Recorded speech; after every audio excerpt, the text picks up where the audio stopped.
میں کتاب پڑھ رہا تھا امام غزالی رحمۃ اللہ تعالی علیہ کی، اس میں بہت اہم چیزیں آپ نے بیان فرمائی۔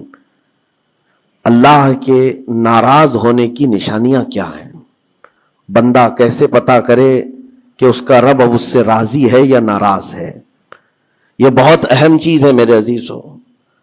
اللہ کریم بندوں سے راضی ہے یا ناراض ہے، یہ کیسے پتا چلتا ہے؟ اس کی کچھ نشانیاں بزرگوں نے فرمائی، حتیٰ کہ حدیث پاک میں بھی ملتی ہیں۔ رسول کریم صلی اللہ علیہ وسلم سے بھی پوچھا گیا، اور پھر مولا علی کرم اللہ وجہہ الکریم کے اقوال بھی ہیں۔ آج ہمیں ان چیزوں کی طرف خاص نظر کرنے کی ضرورت ہے۔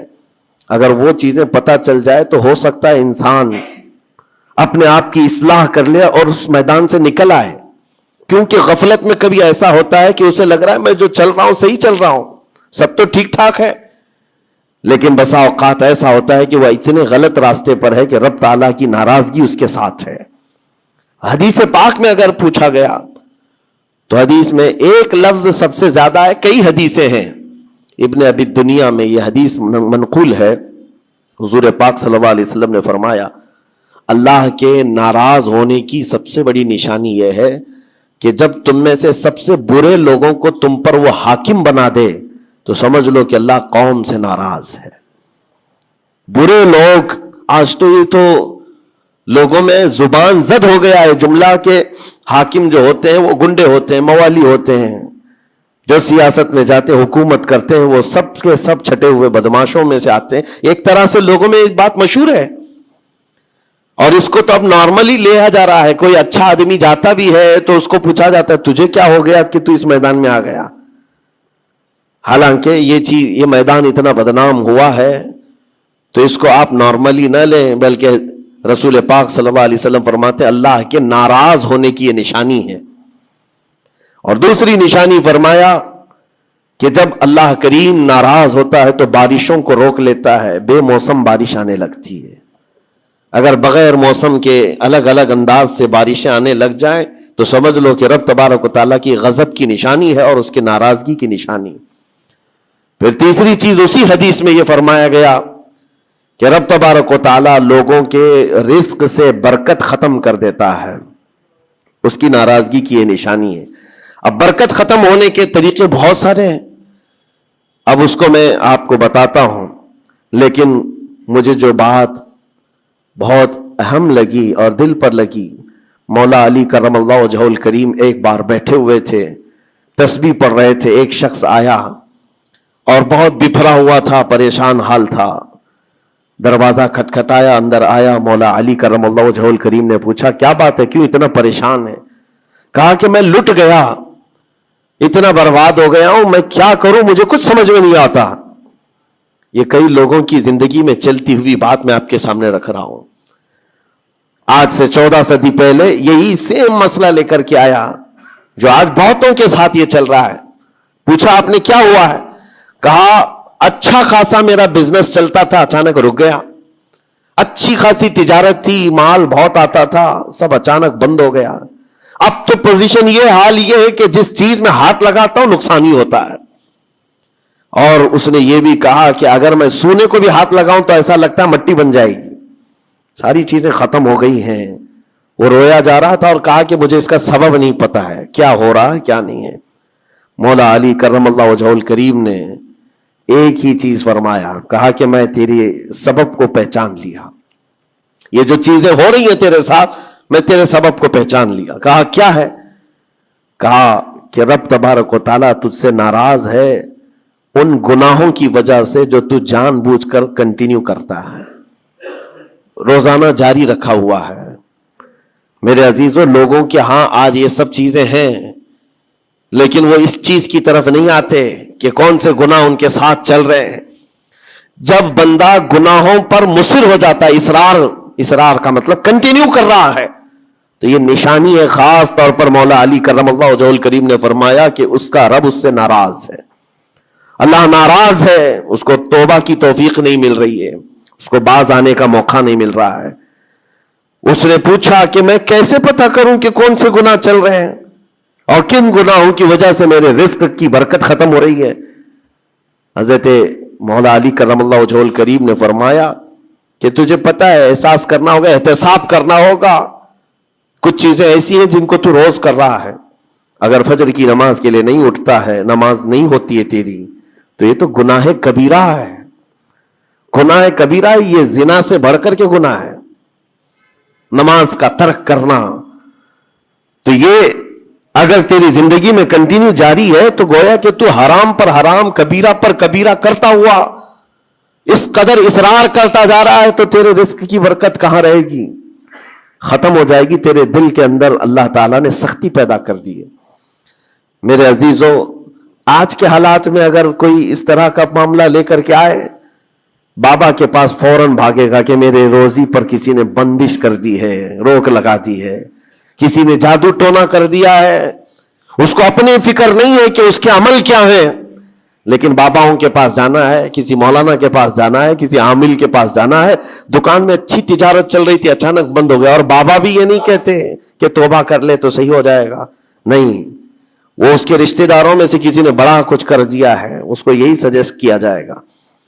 اور یہ ایسا خطرناک ماحول ہے, آپ میں دیکھ رہا ہوں, کوئی بھی اٹھ کر کے جاؤ کسی عامل کے پاس آپ جاؤ, کہا جائے گا کہ بڑا کچھ کیا ہے آپ کے ساتھ, بڑا کچھ کیا ہوا ہے, تمہاری روزی پہ بند باندھا ہوا ہے, تمہاری تجارت پر جو ہے روک لگائی گئی ہے. کون کیا ہے؟ تمہارے چاہنے والوں میں سے, رشتہ داروں میں سے. اور اس بندے کو رشتہ داروں کا دشمن بنایا جاتا ہے. وہ ہر ایک پر نظر رکھتا ہے, پھپھو نے کیا کہ ماموں نے کیا کہ چاچا نے کیا, فلاں نے کیا, سارے رشتہ داروں پر اس کی شک کی نظر ہے. یہ قطع رحمی کا ایک بہت بڑا مظہر اس کو بنایا جا رہا ہے. کتنے گھروں کو اس طرح باباؤں نے توڑ رکھا ہے, اور انجانے میں یہ دماغ میں یہی بیٹھا کر کے رکھا ہے کہ نہیں, میری روزی پر انہوں نے بندش باندھی ہے. یقین ان کے ساتھ کسی کو نہیں معلوم. کاش یہ اگر اس کو بتائے ہوتے, یہ 99% جن کو تکلیفیں ہیں ان کے روزی کے معاملات, ان میں سے 99% کے حالات ایسے ہیں کہ فجر کی نماز نہیں پڑھتے. یہ کسی کو توفیق نہیں ہوتی, کسی بابا کو, کسی عامل کو, کہ ان کو تنبیہ کریں. فجر کی 2 رکعت رزق کے کئی دروازے کھول دیتی ہے. میرے آقا صلی اللہ علیہ وسلم کا فرمان ہے, اور تم بستر پر ٹانگ پھیلا ہے سوئے ہوئے ہو, اور پھر شام میں اٹھ کر بابا کے پاس جا کر کہتے ہو بندش ہے, کسی نے باندھ کے رکھا ہے, تو ہم نے خود اپنے اعمال سے باندھا ہوا ہے. اور رب تبارک و تعالیٰ فرماتا ہے سورہ فاطر میں, ما یفتح اللہ للناس من رحمت فلا ممسک لها, اللہ اپنی رحمت سے جس کے لیے دروازے کھولتا ہے کوئی اسے بند نہیں کر سکتا. یہ رب کا فرمان سنا رہا ہوں. وما یمسک فلا مرسل له من بعده, اور اللہ فرماتا ہے جس کے لیے اللہ روک دے کوئی طاقت اسے کھول نہیں سکتی. اللہ نے اگر بند کر دیا ہے تو کوئی نہیں کھولے گا. اب یہ رب تبارک و تعالیٰ کس کے لیے بند کرتا ہے, کس کے لیے کھولتا ہے, یہ اس کی شان ہے.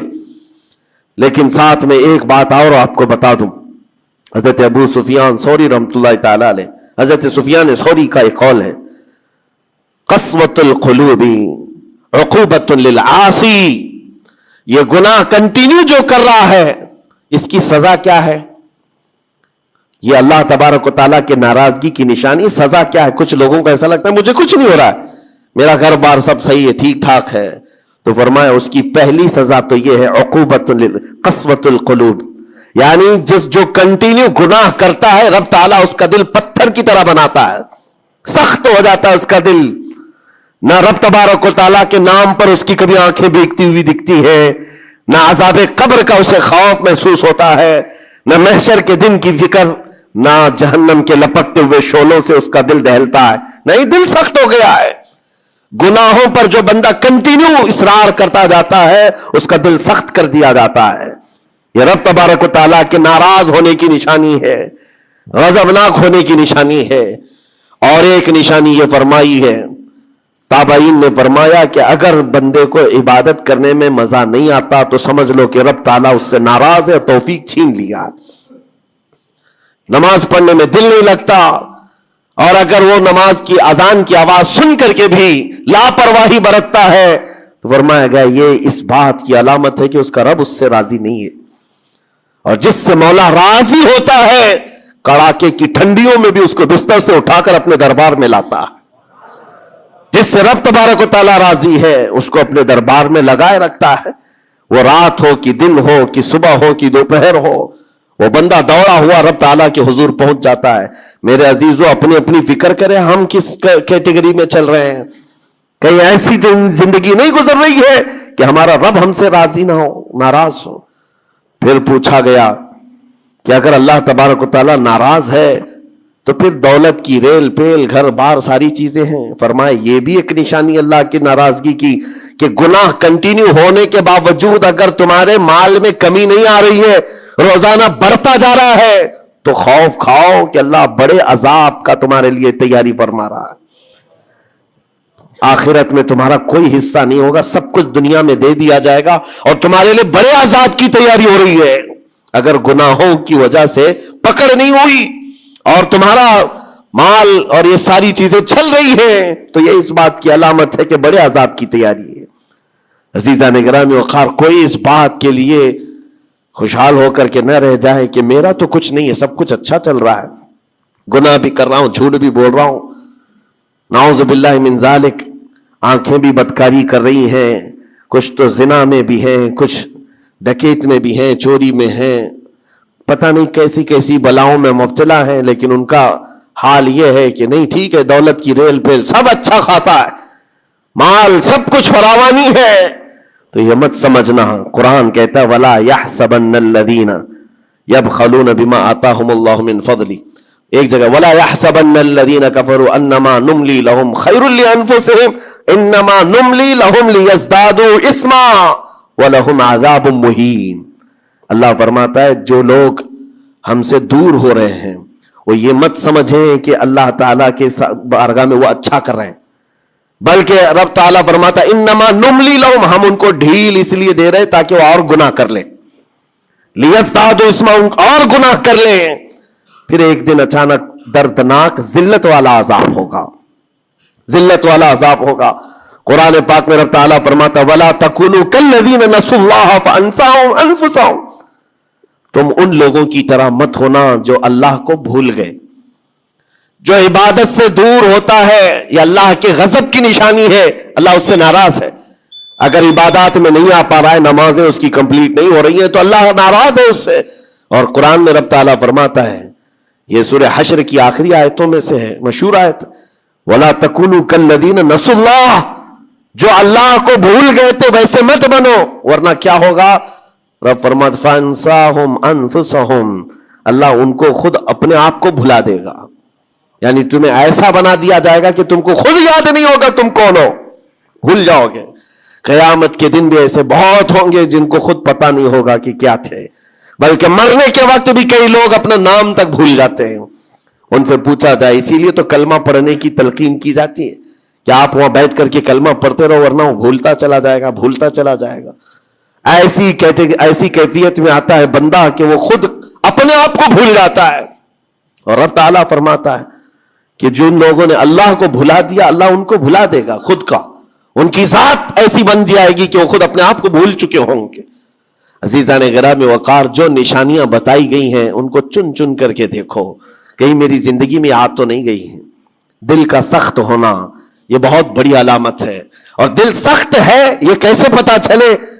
فرمایا گیا کہ مسجد میں اگر زیادہ دیر بیٹھنے کی خواہش نہیں ہوتی ہے تو دل کالا ہے. اگر قرآن پڑھنے میں دل نہیں لگتا ہے تو دل سخت ہو چکا ہے. اٹھاؤ قرآن ہاتھ میں, دیکھو کتنی دیر پڑھ سکتے ہو, اور موبائل کو گھنٹوں چلا سکتے ہو. موبائل کی اسکرین پر تم آنکھیں جمائے بیٹھے رہتے ہو, جبکہ اسی موبائل میں قرآن بھی ہے لیکن وہ کھلتا نہیں ہے. اور قرآن اگر نہیں کھل پا رہا ہے تم سے, اور صفحہ دو صفحہ نہیں پڑھ پا رہے ہو, تو تمہارا دل کالا ہو چکا ہے, دل سخت ہے. یہ 3 علامتیں تو مشہور ہیں. فرمائی گئی کہ اور تیسری بات یہ ہے کہ تمہارے جیب میں پیسے ہوں اور کوئی سائل اور فقیر آیا اور تم اس کے لیے صدقہ نہیں کر پا رہے ہو تو دل تمہارا پتھر ہو چکا ہے. یہ دل کے سختی کی علامت ہے. اور قسوۃ القلوب عقوبۃ للعاصی, یہ کہا گیا ہے دل کا سخت ہونا یہ تو رب کی طرف سے بہت بڑی سزا ہے, بہت بڑی سزا ہے. گنہگار کی سزا یہاں سے شروع ہوتی ہے. اور پھر آپ کو ایسا لگ رہا ہوگا کہ دل سخت ہو گیا ہے تو کیا ہوگا, اس کو ہلکے میں نہ لیں, ہلکے میں نہ لیں. فرمایا گیا کہ جب دل سخت ہو جاتا ہے تو بندہ کفر تک بھی جا سکتا ہے, کفر تک بھی جا سکتا ہے، دل کی سختی اس کو کفر بھی لے جاتی ہے۔ بلکہ بزرگوں نے یہاں تک فرمایا کہ جب بندے کا دل سخت ہو جاتا ہے تو اس کے نزدیک ماں سے زنا بھی ہلکا لگتا ہے، بیٹی سے زنا بھی اس کے لیے ہلکی چیز ہے۔ دل سخت ہے تو جانوروں سے زیادہ ذلیل کام کرنے کو بھی آسان سمجھتا۔ دل کی سختی اس کو بھیانک گناہوں کی طرف لے جاتی ہے جس کی سوچ بھی نہیں کر سکتے۔ اسی لیے میرے عزیزوں، وہ دل کی سختیاں آنے سے پہلے اپنے رب کو راضی کر لیں، وہ رحمان کو راضی کر لیں۔ آج کے ان حالات کو دیکھ کر کے یہ سب محسوس ہونے لگتا ہے کہ کہیں رب ناراض تو نہیں ہے بندوں سے۔ دعائیں کثرت سے ہوتی ہیں، ہماری دعائیں کہاں جا رہی ہیں؟ اور ظالموں کا ظلم بڑھتا چلا جا رہا ہے، شرین اور فسادی لوگوں کو ہماری گردنوں پر حاکم بنایا گیا ہے۔ یہ سب رب تعالیٰ کے غضب کے علامات ہیں۔ اجتماعی توبہ ہو، اور توبہ کا بھی مطلب یہ نہیں ہے کہ دونوں گال پہ ہم تھپڑ مار کر کے نکل جائیں۔ زندگی پر اس توبہ کے اثرات کا اظہار ہونا چاہیے۔ آج رات کو توبہ کیا ہے، رب تعالیٰ کے حضور سچی توبہ کیا ہے تو کل اس کی زندگی میں تبدیلی تو آئے۔ رات بھر توبہ کرتا رہا اور فجر میں سو رہا ہے تو کوئی تبدیلی نہیں آئی، یعنی تم نے دل سے اللہ کی بارگاہ میں توبہ ہی نہیں کیا ہے، نہ ہی تمہارے چال چلن میں کوئی فرق آیا۔ یہ توبہ نہیں ہے۔ تھپڑ تو 1000 بار مار لو، اس کو توبہ نہیں کہا جاتا۔ توبہ عزم مصمم کا نام ہے، اور اللہ تبارک و تعالیٰ کو راضی کرنے والی توبہ وہی ہے جو عزم مصمم کے ساتھ ہوتی ہے۔ جانتے ہو سیدنا عمر فاروق رضی اللہ تعالیٰ عنہ، ان کا دور وہ ایک ایسے رعب و دبدبے کا دور ہے۔ ایک شخص ایک دکان سے یا گھر سے شراب کی بوتل لیا اور نکلا باہر۔ شراب کی بوتل لے کر کے حضرت عمر فاروق رضی اللہ تعالیٰ عنہ راستے پر آ رہے تھے، آپ کی نظر پڑ گئی، اس نے بوتل چھپا لیا۔ شراب کے ساتھ پکڑا جاتا، ابھی کوڑے بھی مارے جاتے اور ذلیل بھی ہوتا۔ حضرت عمر جیسے بڑھتے آ گئے، اس کی ہیبت بھی بڑھتی چلی گئی۔ کیا ہوگا کیا ہوگا، بچا کے نکل جاؤں نہیں، لیکن سیدھے وہ سامنے آ کے کھڑے ہو گئے۔ کہا کہ کہاں سے؟ کہا یہیں سے آ رہا ہوں۔ کیا ہے جس کو تم بغل میں چھپائے جا رہے ہو؟ جس چیز کو چھپا رہا تھا اسی چیز کا سوال کیا انہوں نے۔ اس بندے نے کہا کچھ نہیں امیر المومنین، دودھ کی بوتل ہے، دودھ کی بوتل ہے، میں چھپایا ہوا ہوں، آپ آ رہے تھے آپ کی عظمت میں۔ حضرت عمر فاروق رضی اللہ تعالیٰ عنہ کی دوربین نظر جانتی تھی۔ آپ نے کہا دودھ کی بوتل ہو تو چھپانے کی ضرورت کیا ہے، نکالو باہر۔ اب اس کے ہاتھ اتنے کانپنے لگ گئے ڈر کے مارے کہ وقت کا وہ امیر المومنین کھڑا ہے جس سے قیصر و کسریٰ بھی تھر تھراتے ہو، اب ان کے سامنے کیا بہانہ کیا جا سکتا ہے؟ اس نے بغل میں سے آہستہ سے بوتل نکالی، آپ کے سامنے سر جھکا کر پیش کیا۔ حقیقت میں وہ دودھ کی ہی بوتل تھی، دودھ کی ہی بوتل تھی۔ یہ دیکھ کر اس کا سر چکرا گیا۔ شراب لے کر کے نکلا تھا اور بغل میں چھپایا بھی تھا امیر المومنین کے ڈر سے۔ حضرت عمر فاروق نے کہا کہ یہ دودھ کی بوتل ہے تو تیرے اندر اتنا ڈر اور سہم کس بات کا، سچ بتا۔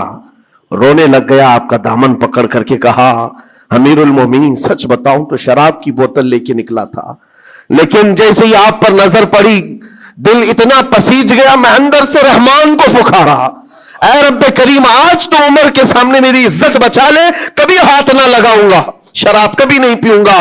دل سے میں نے پکارا، رب تعالیٰ نے میری عزت رکھ لی اور اس شراب کو دودھ میں بدل دیا۔ میرے عزیزوں، وہ ناراض ہوتا ہے تو جلدی راضی بھی ہوتا ہے، وہ راضی بھی ہوتا ہے۔ ایسا نہیں ہے کہ مولا تعالیٰ غضبناک ہے تو بندوں کو عذاب میں مبتلا کرے گا۔ ایک دعا کرو، ایک دعا کرو رب تبارک و تعالیٰ کی بارگاہ میں، جو مجھے بڑی لگی دل کو، جو میں آپ کے سامنے شیئر کر رہا ہوں۔ کبھی سجدے میں گر کر اس سے مولا سے اتنا کہو کہ اے رب تیرے لیے بندے میرے علاوہ کروڑوں ہیں، میں ایک نہیں ہوں، تیرے تو کروڑوں بندے ہیں، لیکن مولا میرے لیے تو صرف تو ایک ہی ہے، میرے لیے تو صرف ایک ہی ہے جس کے سامنے جھک کر میں مانگ سکتا ہوں، تجھ سے جو منہ چھپاؤں تو کروں کس کے سامنے۔ رب تبارک و تعالیٰ کو یہ ادا پسند آتی ہے، کیونکہ یہ قرآن پاک میں حضرت عیسیٰ علیہ السلام کے ضمن میں بیان کی گئی ہے۔ اللہ تعالیٰ نے خود اس کو قرآن میں فرمایا، ان تعذبہم فانہم عبادک وان تغفر لہم فانک انت العزیز الحکیم۔